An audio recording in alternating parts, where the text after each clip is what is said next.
are investigated and how services are delivered and how decisions are made. This creates a profound question for all of us. Here, how do we secure trust when systems are becoming more complex, more automated, more opaque through their adversary? How do we ensure that AI strengthens democracy, justice, criminal justice system, public safety, instead of quietly eroding confidence in them? So we have a distinguished panel of speakers. I'm proud to also say that my trainee, Rajesh, is now heading the I4C, doing yeoman's service to the country. Mr. Goswami, another trainee of mine, who is serving the UP state, but also the country at large, by setting up a one-of-its-kind forensic institution. So there are people who are really dedicated. Dr. Ranjana Jha, who is taking care of the academic inclusion of artificial intelligence into the lives of people and changing them proactively. So we have a great set of speakers today, and I hope and I think the promise is of a great discussion as we go along. So thank you very much. I welcome all the speakers on the dais and all the dignitaries of the dais, all the participants of the dais. Let's start this discussion. Thank you. Jai Hind.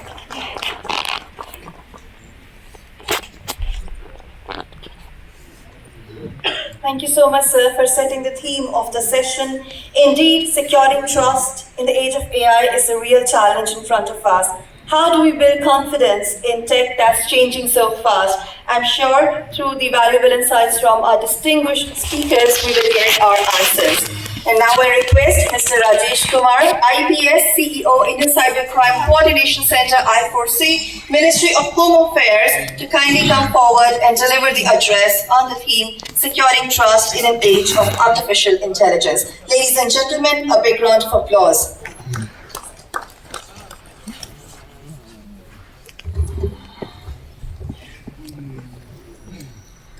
A very good afternoon to all those present here. It's a matter of great privilege to be here and making a presentation before Pradhan sir, who taught me a lot of things to shape me as a police officer. Thank you.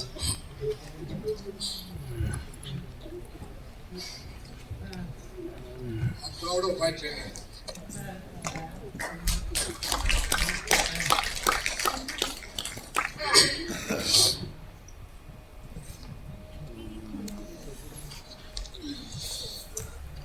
Okay.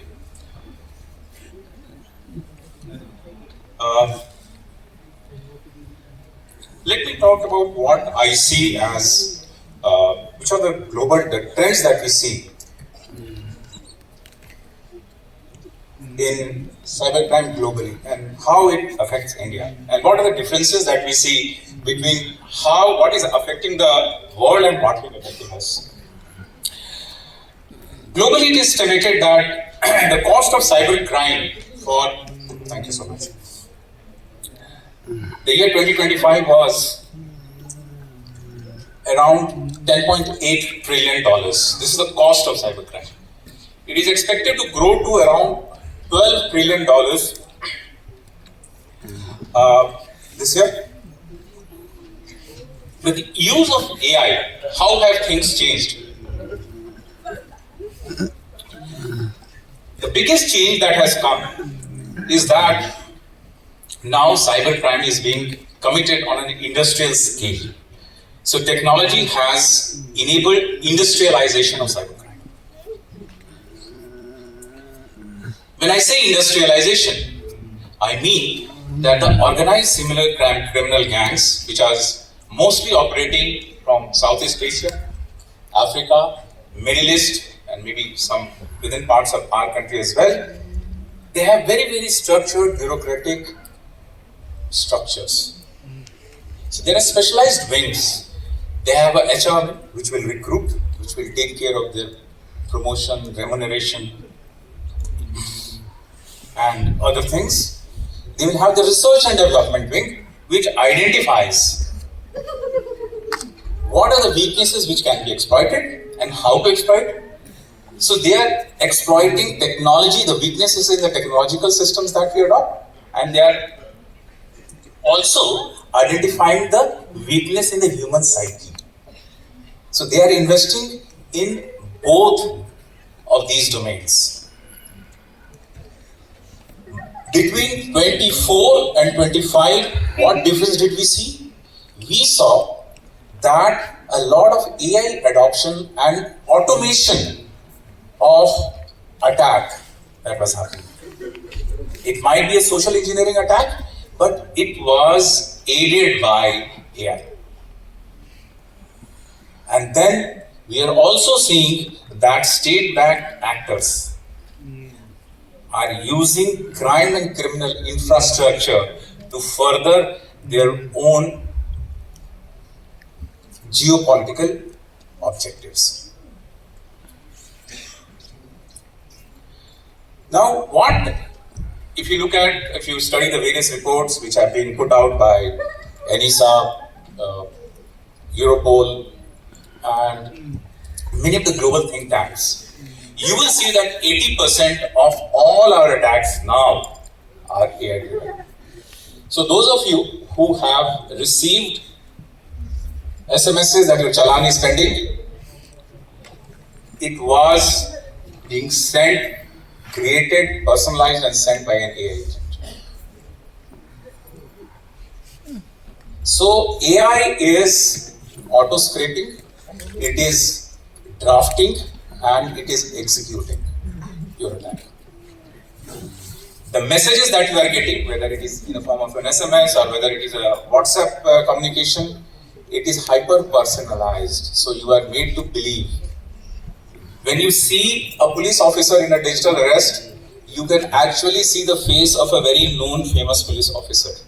Because the face that is being used is that of an existing police officer, and if you take a screenshot and do a Google search on that, you will actually see that he is an actual officer, and you will be made to believe. When a call comes which says that this is the voice of your son, many of the time you will see that it might be actually the morphed voice or AI generated voice of your son. And this adoption has been very fast. 2024 was the year in which this accelerated. And of course, the speed. For the criminal, he doesn't need to make multiple victims even a day. So there are automated calls, automated robocalls emanating, which just looks for one vulnerable person a day, and their day is made. So what are the new modus operandi that we are looking at? So one of the new modus operandi that has come is the triple extortion model. Triple extortion means one is, first, I will do a ransomware, I will encrypt your data. Second, I will threaten you to leak your data. And third, I will go and do a DDoS also. This is one important kind of modus operandi that we are seeing globally, particularly in Europe. The other one is faketivism. Faketivism is fake activism. So it will pretend, and this is generally done by state-backed actors, in which a narrative is created that to mobilize public opinion, or in fact manufacture public opinion on a particular issue. So there is a huge rise of faketivism. Faketivism is sometimes by malicious actors, sometimes by state-backed actors, and they have very large political implications. Implications can be economic also, for in case of a corporate body. Another very disturbing trend now that we are seeing is crime as a service. So now gangs are there which are offering crime as a service. That means you want to commit a crime but you do not know how to go about it. Hire somebody else to do the crime. This is crime as a service. So what has crime as a service led to? Crime as a service has led to democratization of crime. I'm sorry, but this is the word it is used, democratization of crime. That whether you are capable, whether you are incapable, whether you have the wherewithal or not, you can commit crime in the cyberspace. So you do not need those high-end technical capabilities that you earlier needed to have. So this has enabled growth of lower number of people taking to crime.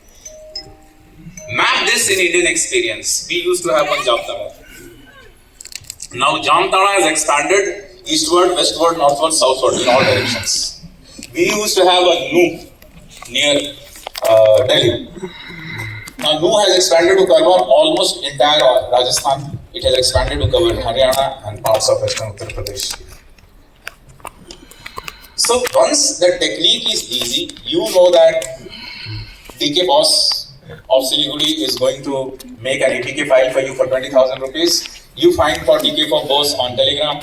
You pay him 20,000 rupees. He will create a new APK for you on say whichever scheme of the government is there. So it can say SBI Yono app. So he will create a APK which will look like SBI Yono app. And you will fall prey to that. So this is becoming globalized. This is AI driven. This has enabled a lot of low skilled people to take crime, and anonymizing technologies are ensuring that we are not able to lay our hands on them. That means making the life of law enforcement agencies difficult. So within, if you look at this group, these organized groups, you will find that there are some initial access brokers. So most of the police action that you will see in the country will be against the initial access brokers. So the people who have rented the mule account, who have herded the mules and brought them a bank account, who have gathered SIM cards, or who have allowed their phones to become bots for sending messages. So these are the initial access brokers. Then there will be the domain experts. So when you get an investment scam, actually somebody who is really good at the stock market will be giving you tips. So that he is hacking your brain. And then you start falling for it, and believe you me, very, very senior officers, very senior educated people who are otherwise very smart fall to this kind of a psychological hack. When you read that 46 crores or 25 crore rupees have been lost in investment scam, ordinary people do not have that kind of money. These are the smart people. So look at the level of sophistication they have achieved, so as to outsmart even the smartest amongst us.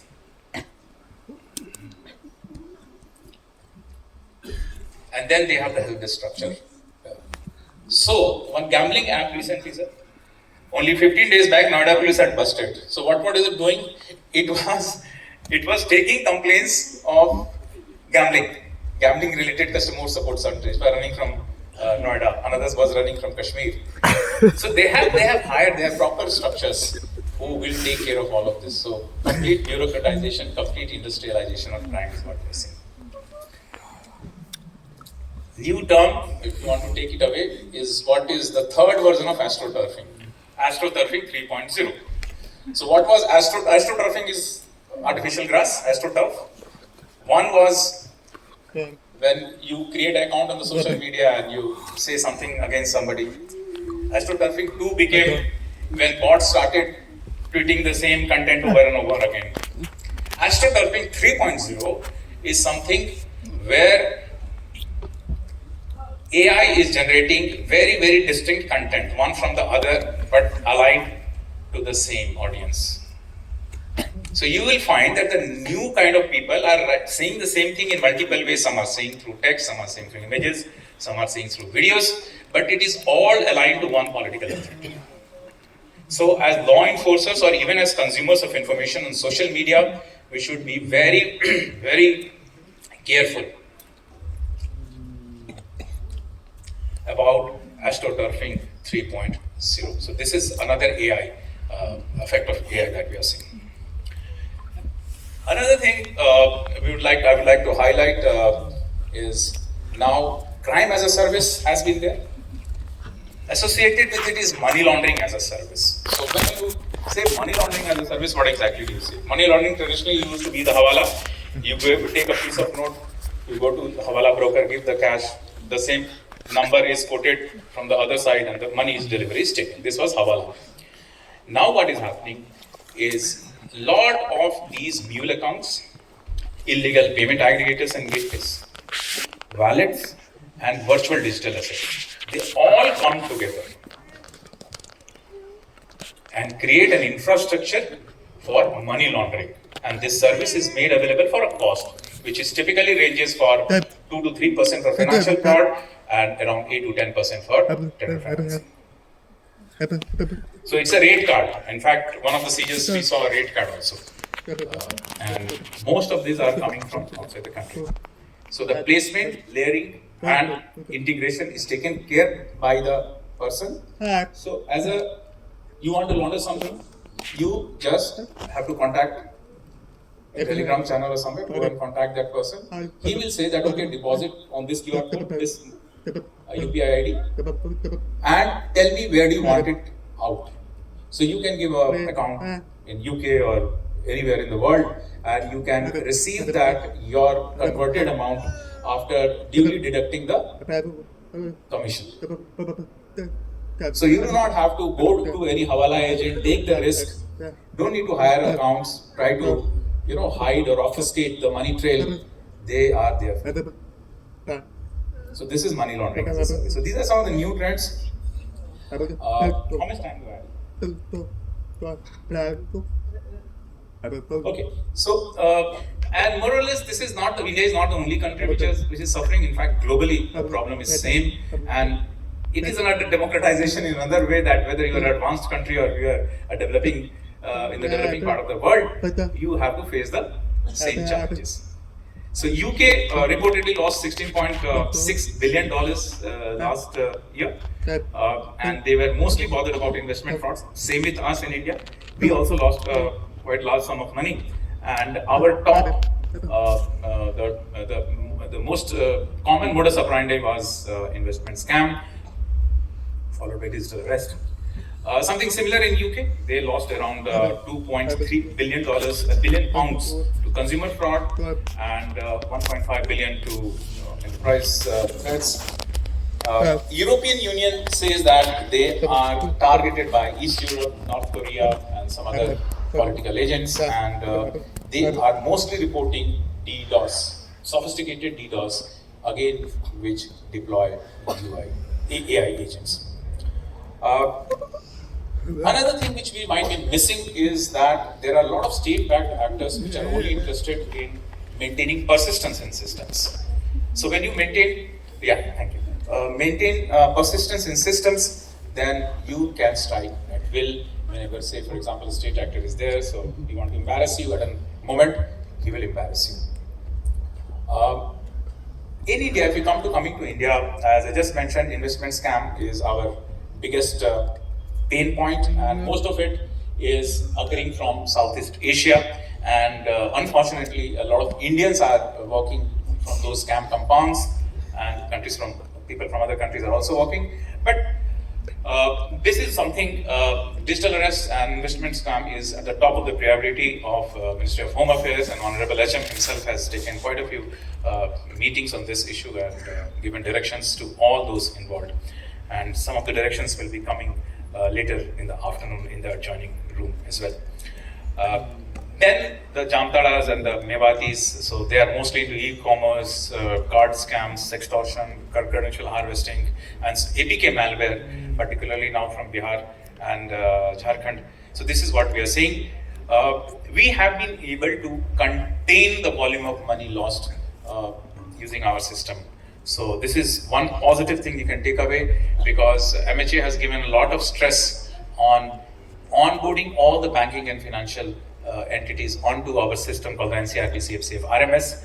And while we were able to lean mark only around 6% rupees, lean mark means stop money from going to the fraudsters at around 6% in 2022. Now we, as I speak, in January, we have reached 25%. So we are integrated with the bank without manual intervention. Money is being tracked, money is being put on hold, and if you are following the news, we have released an SOP for restoring the money back to the victim.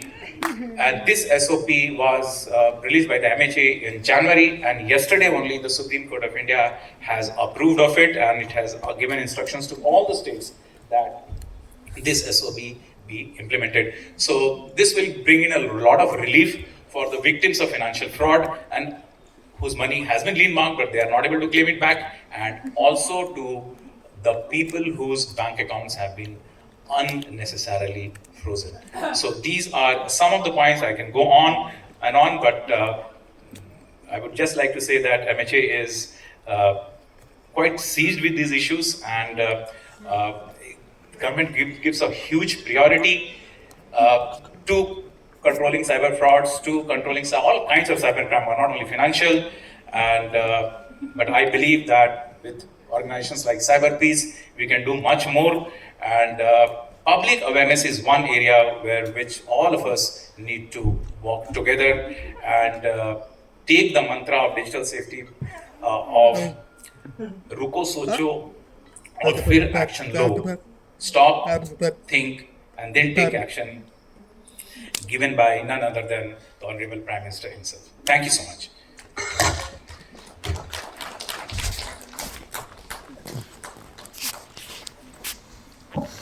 Thank you so much, sir. And very rightly said, look before you leap. We appreciate your brilliant insights on AI trust, and we thank you for shedding light on this crucial topic. Now I request Dr. Ranjana Jha, Vice Chancellor, Indira Gandhi Delhi Technological University for Women, to kindly come forward and deliver the address on the theme, Securing Trust in an Age of Artificial Intelligence. Ladies and gentlemen, a big round of applause for Dr. Ranjana Jha.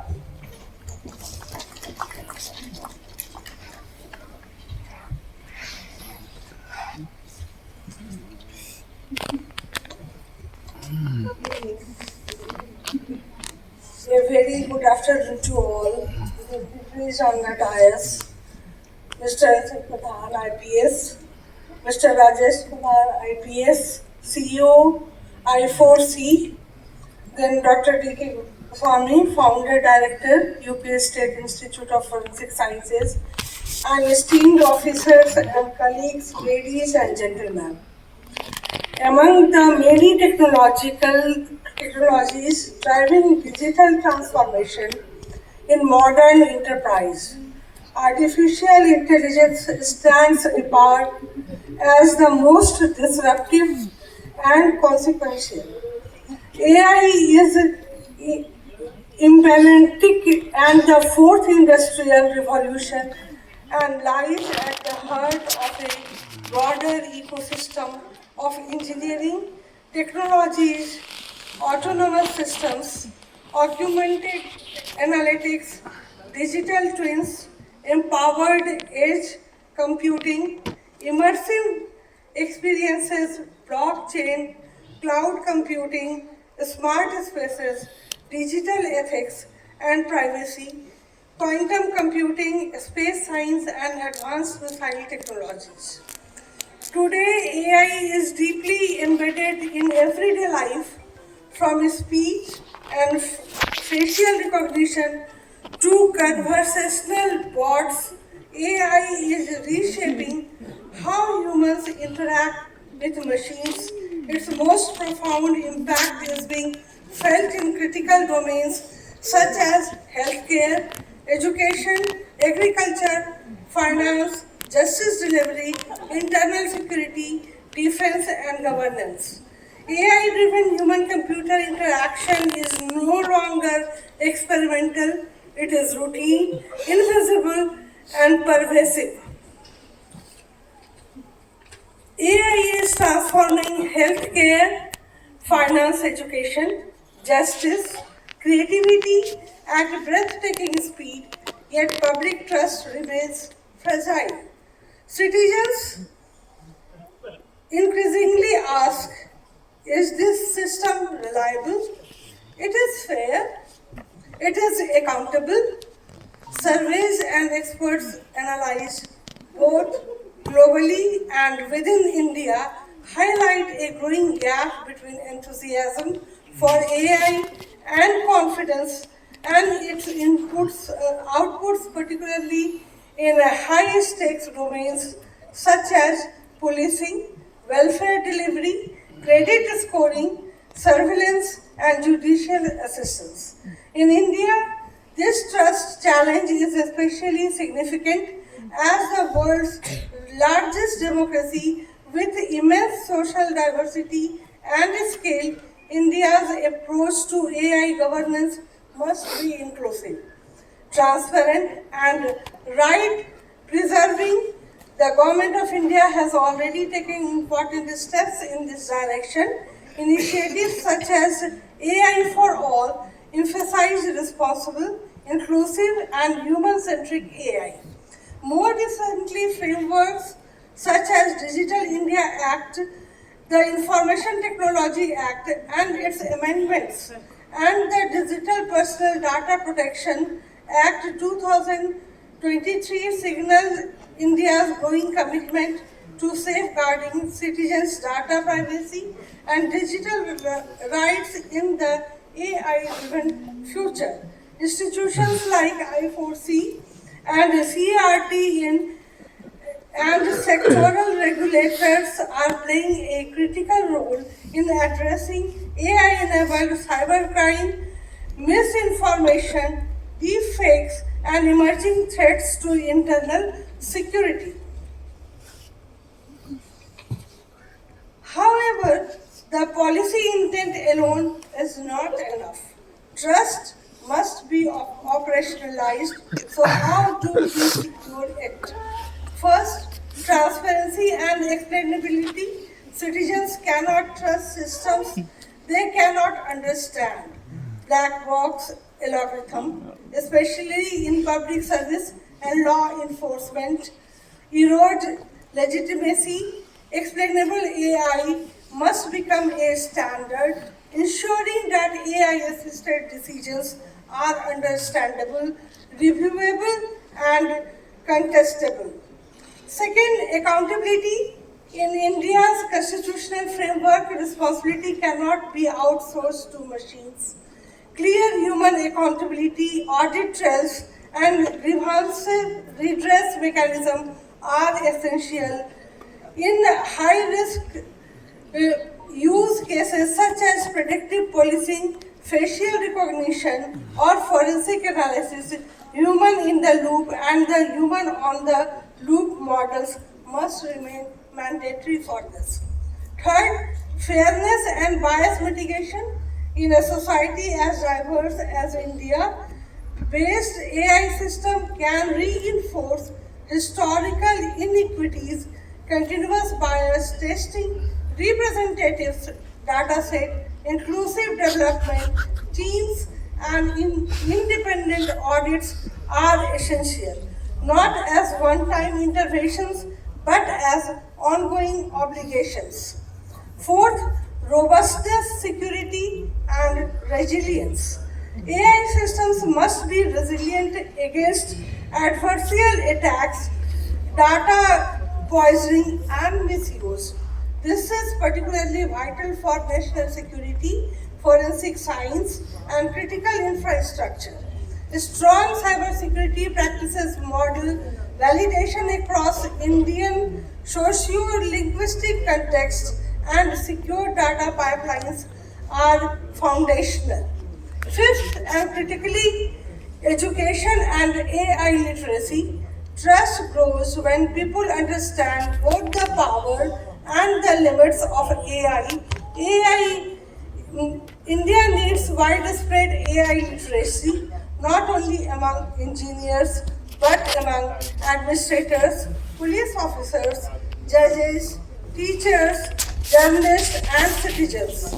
Knowing how to question AI outputs, identify hallucinations and deepfakes, and apply human judgment is essential for democratic resilience.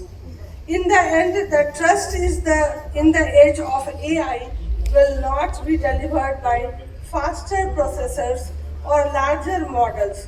It will be earned through education that empowers, research that enlightens, and institutions that remain accountable to the society. Universities, public institutions, and law enforcement bodies have carried this responsibility for generations.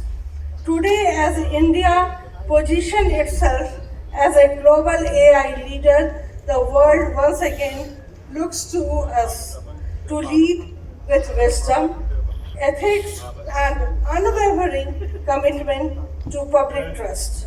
Thank you. Jai Hind.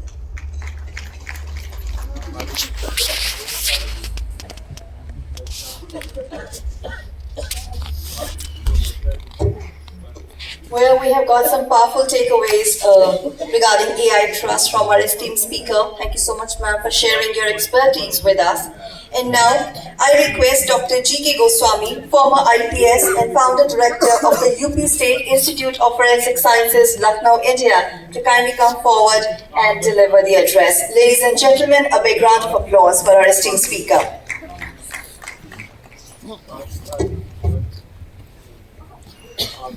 Thank you very much and good afternoon to each and all. It is again the same scenario what happened to Rajesh.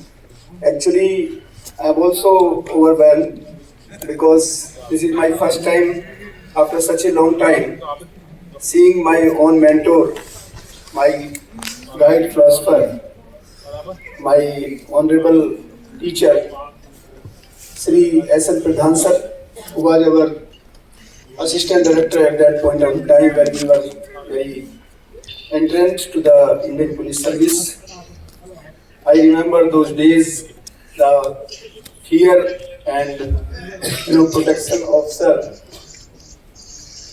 But now I am developing courage to speak in front of him, and I sincerely request him to pardon me if I do some mistake as earlier as a trainee. My esteemed colleague, who has earned a very big name and fame and glory to our service, none other than Rajesh, who I truly say as police officer that he has transformed I4C ever since he joined. And I also place my respect to Professor Ranjana ma'am, who has delivered such a enlightening talk. The esteemed guests sitting over here, all the esteemed participants, everyone, if I miss to speak. You see, already stage has set by the previous speakers. I have not much to add. But because we are talking about two important things, the trust and cybercrime. So in the beginning itself, I may forget to say, but in my opinion, the transparency, trust in technology is very, very important. Nowadays, technology is taking its very fast speed, but how much we rely on technology? How much transparent in the technology, because we all know that right to privacy is becoming the fundamental right, and we are the only country where our Honorable Supreme Court declared the right to privacy as fundamental right in 2017 in the case K.S. Puttaswamy versus Union of India. I do believe many of us may not be knowing the implication of right to privacy being fundamental right, but I think this is the most important tool the law provides us to protect our data, to protect our sovereignty as a human being, as a nation, and as a globe as such. Before I enter to the cybercrime domain, how AI is impacting, I just want to ask you, or just to think that just consider that how a criminal think. Just consider yourself in his shoes or in her shoes, how you will think. There are 3-4 very important and distinct areas how a criminal act. Number one, he want to conceal his identity. The AI give you very good tool to conceal your identity. The deep fake, the best tool it can provide, so that your identity may be hidden. The second part, to choose to identify, to surveillance your target. Now, earlier, the criminals were just roaming in the mohallas, areas, just to find out who is the right person to rob. But now, the digital domain is global. The tools are there, as rightly mentioned by my colleague cybercrime as a tool. Now, anything as a service, on-demand services and crime is no more exception. So cybercrime as a service became very important part. Whether you know how to commit crime or do not know, you can easily commit crime. Now we have, like you have chatbot, now you have crime bots. So you can very easily do that crime very easily. I take you to another point that you want the maximization of the crime proceed. Here there is no limit. There is no chance of police to catch you, to encounter you or something on road or something. So it is providing you a very safe ecosystem to commit crime. Now another important point I want to tell you that there were three distinct phases of how crime was evolved. One was blue collar crime. Blue collar is actually considered to be very, you can say, very menial type of work. And you might be knowing that blue collar came, this blue jeans came from the people who were using it in car garage or so. And then we pick up this. So blue collar crime was that crime which was happening or committed by very low income, ill-educated people on road, like killing somebody, quarreling somebody, snatching something. So it was blue collar crime. Then came the second stage, white collar crime, the collusive crime, the corruption and other crime. We are well aware. We are now living in the third age of cyber crime, and the fourth one is the agentic criminals, the crime bots, the crime as a service. So this is the next phase. And just imagine, don't imagine even it is a reality, that quantum computing is just at your doorstep. It is not very far. All the things, whatever, password or any cyber security features what we are using now, it will be evaporated like very fast. And the claims globally, the people are saying that quantum computing is not very far. Maybe next 3 years, maybe 4 years, it may land to your doorstep. Then you can imagine how susceptible we shall be. Another important point what I say, that you just put E before any conventional crime. Like say for example, your digital arrest. What it is? It is nothing but e-robbery. The digital crime called digital arrest is e-robbery. Because robbery, there were two important ingredients. Threat and then getting some valuable. Here what you are doing? You are threatening by showing that I am CBI officer or any law enforcement agency or something like that. You have done something, your son, your daughter, your wards has that did something wrong, and now either you compromise with money, otherwise you will be in trouble. So it is e-robbery. I tell you that you may say that how can murder be committed by electronic means? You may give different examples. But I give you a very simple example, but don't use it somewhere. Just it is an example to give you. Like say for example, you have a target to kill, right? Earlier you have to hire a contract killer or something like that. There is no need.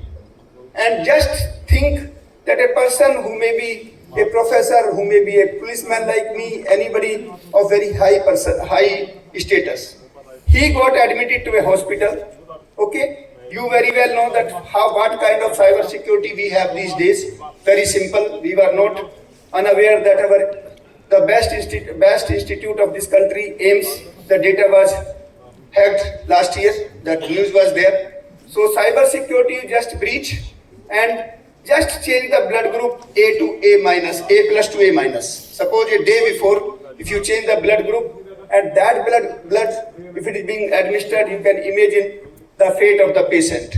So what I mean to say and convey is that now the crime is completely transformed.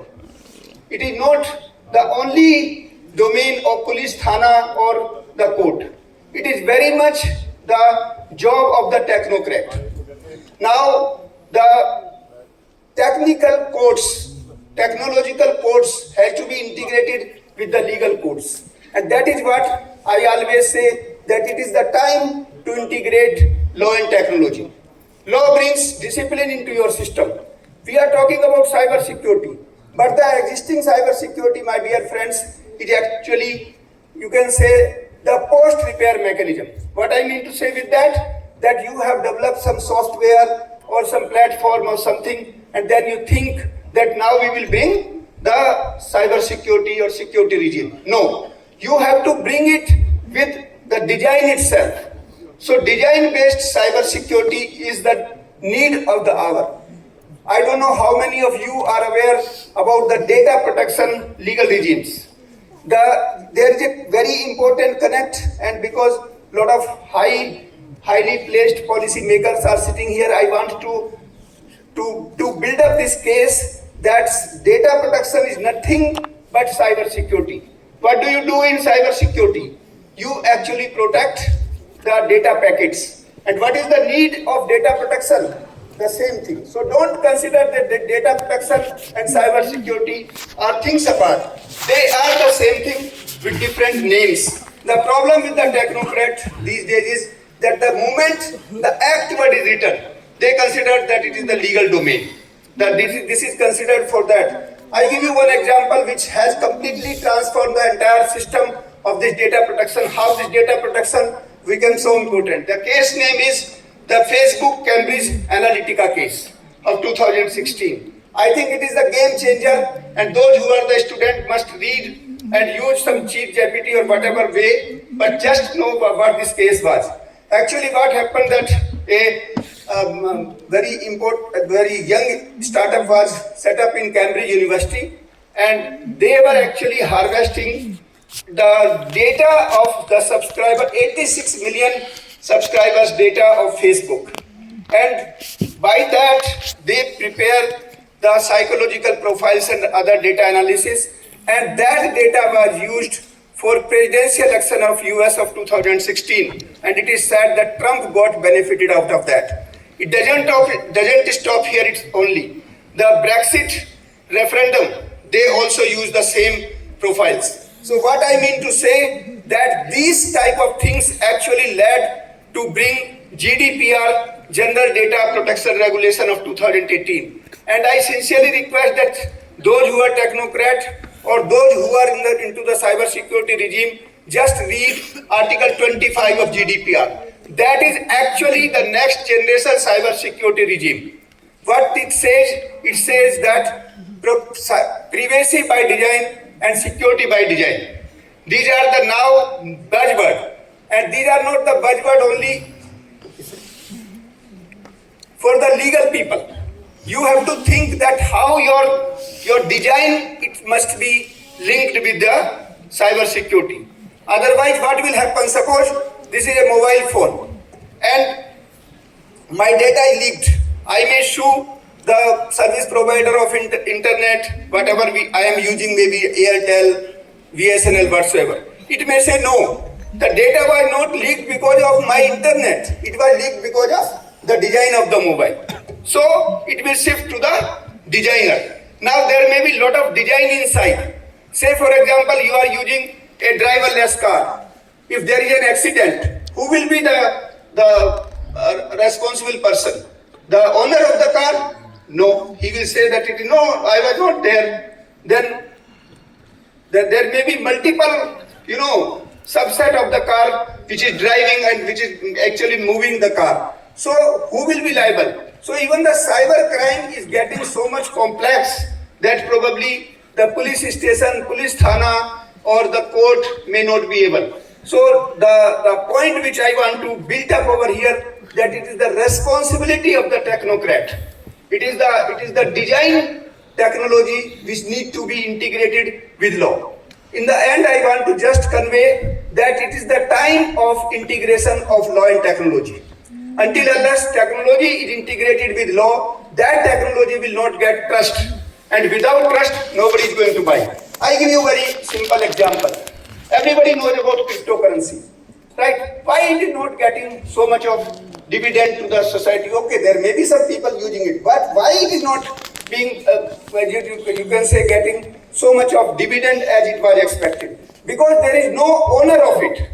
Owner in the sense that, see, why 100 rupees currency denomination is 100 rupees. Why it is its value? Because the governor of Reserve Bank certify that I give this authority to the owner of this holder of this promising note for rupees 100 or whatever it is. But in cryptocurrency, there is nobody. So what if I just give you example, another example with my own experience. I was in my office, young person like you, any technocrat, just came to give me a call, said that, sir, I have built up a very good device or something which is very unique and make compete anything for the surveillance purpose or so. He just came to my office and he said, so I just honestly asked that whether this project is with some government agency or something. He said, no, I have spent so much of my money and all. But I said that this is actually including the privacy of the people. You might be knowing about Pegasus and all. Being such a big company, they face so much. So how you will face? And you don't believe that how much distress the boy was. But I mean to say that whenever you build up your any of your technology, find the alignment with the law. And until and unless the data is protected, every breach of data, and you know the breach of data, how much penalty it is. The DPTP which we have brought in 2023, 250 crores. And for GDPR, 50 million euro or 4% of your total annual turnover. And mind my words, not my words only, it is a truth, that from 14th May 2027, the DPTP Act of 2023 in India will roll out, and then you will see the flood of cases coming to many industry, many companies and all. The people are completely unaware, and I just want that it is a clarion call that you should awake and respect the data, the privacy, because data breach is nothing but leading to a crime. And cyber crime is going to be a phenomenal issue until unless technocrats shake hand with the law enforcement agency. Alone, law enforcement agency may not deal with it. Thank you very much for patience listening. Bye. Good day.